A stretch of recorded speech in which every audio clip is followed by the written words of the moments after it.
Electric cars generally require less maintenance than a traditional gas-powered one. So, if you're shopping for a used EV, you have a good chance of finding one in good mechanical shape. But here's something not many people know about: EV battery fraud. Today, we're looking at this phenomenon. We'll also talk about EV battery recycling, because here's the thing. The average lifespan of an EV battery is about 7 to 10 years. With electric cars getting ever more popular, it's only a matter of time before we have a ton of dead EV batteries.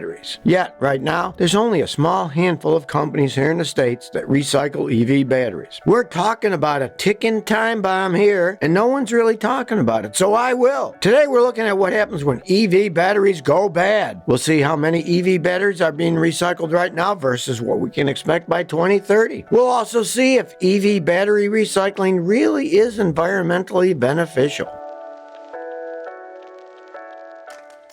There's a company in Quebec, Canada called Enginex. They buy salvaged EVs for parts and also pimp up older models. Now here's where things get interesting. One day the founder and president, Guillaume Andra, found that the Nissan Leaf Pluses that he'd purchased from IAA didn't come with the original 62 kilowatt hour batteries. Instead, these cars were stuffed with degraded 24 kilowatt units from early 2011 to 2015 first generation Leafs. The fraud ended up being traced all the way back to another EV specialty shop called EV Rides, based in Portland, Oregon. EV Rides installs new batteries in used EVs, but they kept the healthy batteries for itself before sending the dead Leafs to auction.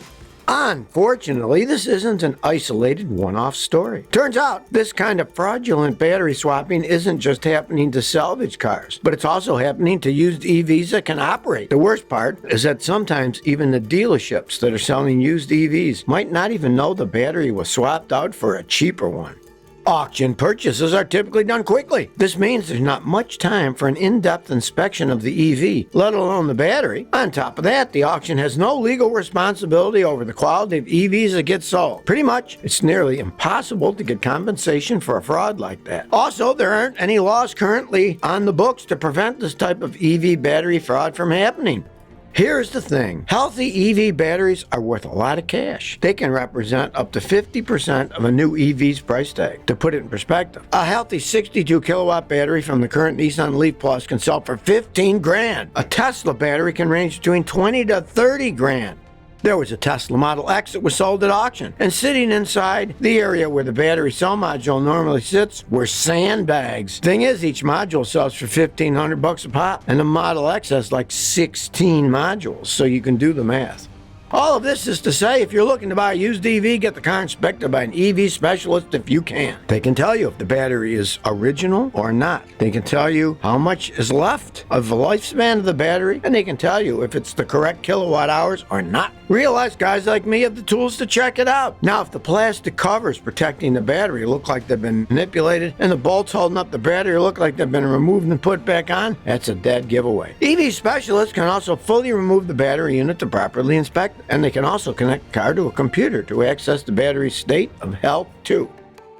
Here's another peculiar thing about EV batteries. Funny enough, most EV makers will tell you that their battery packs are repairable. The problem is, they don't want to share access to the battery data to prove that. Without the necessary diagnostic data, something as simple as a scratched battery pack can cause an EV to be written off completely. In fact, many insurance companies are junking the entire EV, even if the EV has only a few miles on it. The reason is, there's no way to repair or assess even slightly damaged battery packs after an accident. They don't want to be liable for a fire, so they just total the car. So unless EV makers can make battery packs that can be easily repaired and provide third-party access to battery cell data, we'll only see more problems down the road. For example, insurance premiums are already high as it is. Right now, the average monthly premium for an electric EV is $206. That's 27% higher than for a traditional gas-powered car. But as more EVs get scrapped, EV insurance premiums will only go higher.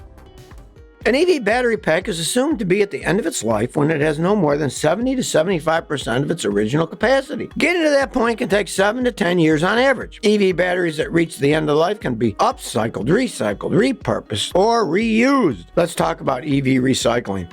Well, to understand how EV battery recycling works, first we have to understand what EV batteries are made of. Like many other electronic devices, EV batteries mainly rely on rechargeable lithium-ion cells to store energy. As well as lithium, you'll also find nickel, cobalt, manganese, and graphite in an EV battery. You'll also find steel and aluminum for the casing. To properly recycle a battery, you need to separate all the materials from each other. First, you have to shred the battery. The resulting materials are then filtered by size and competition. This process separates plastics versus ferrous materials, those containing iron, versus non-ferrous materials. Next up, you need to extract any valuable materials. I'm talking materials like lithium, cobalt, nickel, and manganese. To extract these materials, you have two options. Option one is to apply high heat to the materials in a process that's called pyrometallurgy. This process burns away non-metal parts. Option two is hydrometallurgy. Basically, you expose the mix to chemical solutions that recover the appropriate materials. This process alone can recover as much as 90% of the key raw materials from an EV battery pack.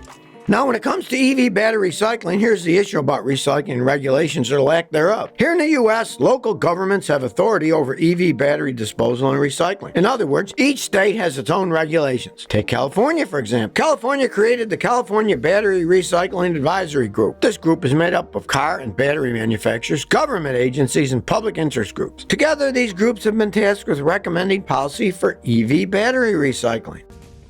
New EV batteries are expensive because you have to mine and refine raw materials. In other words, it's very high financial, labor, and environmental costs to create. For example, 1 ton of virgin lithium requires 250 tons of ore and 750 tons of brine. Now, refining brine requires less energy than refining spodumene, but the trade-off is that it requires 18 to 24 months, yields lower grade lithium, and recovers less of the lithium present in the brine that is recovered from ore. Another environmental and public concern is water. Chile, for example, is one of the major sources of lithium. Not many people know this, but 65% of the water in Chile is consumed by the mining industry. All this is to say, from a financial and ecological perspective, it can make sense to recycle batteries and reuse the materials you extract from it.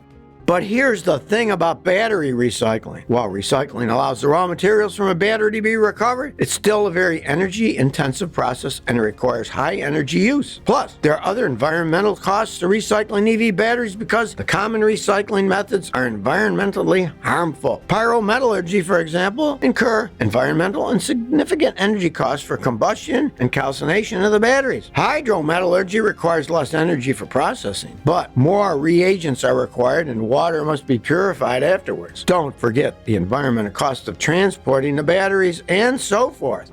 There's yet another complication. EV batteries differ widely in chemistry and construction. This makes it hard to create efficient recycling systems. Just like plastics, there's all kinds of plastics, some easy to recycle, some you can't. So, in batteries, there is no one-size-fits-all recycling method. NCM batteries, for example, are better suited to hydrometallurgical recycling methods. That's because with these batteries, it's important to separate multiple metals. On the other hand, LMO and LFP batteries are better suited to pyrometallurgical recycling methods.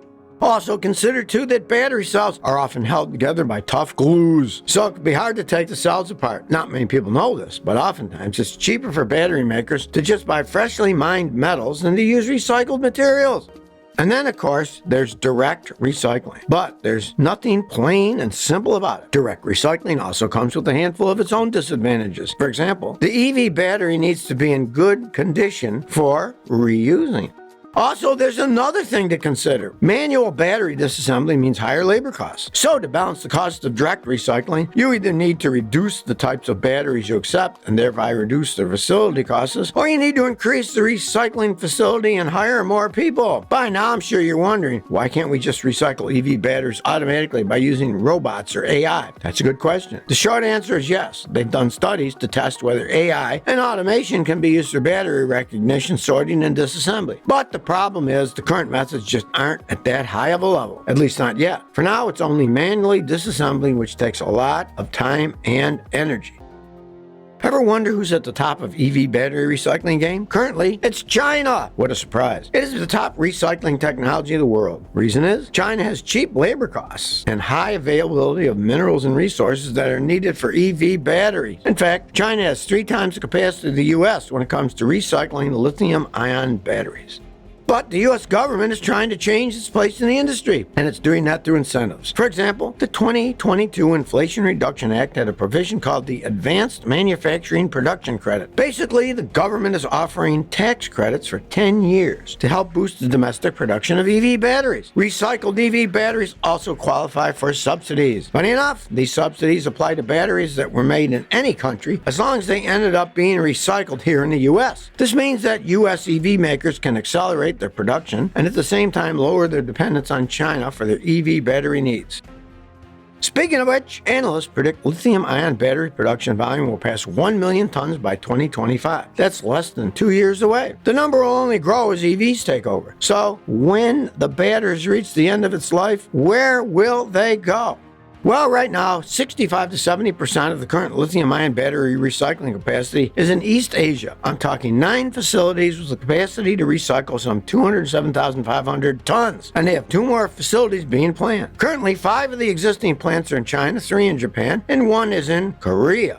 Europe has the second largest capacity, 7 facilities that can collectively handle 92,000 tons. They've spread out in the UK, France, Belgium, Switzerland, and Germany. Europe is planning to build 3 more, which will go into UK, Finland, and Norway. Then it's North America. Currently in North America, we have 4 battery recycling facilities operating with a total capacity of 20,500 tons. We have 2 facilities here in the States, plus there are 2 more in Canada. There are also plans to add 5 more plants which will collectively handle 40,000 tons. Of these, 3 will be in the U.S., 1 in Canada, and 1 in Mexico. But now you tell me, are you for or against EV battery recycling and why? Please share by commenting below. If you like this video, please like, share, and subscribe. Thanks for your support.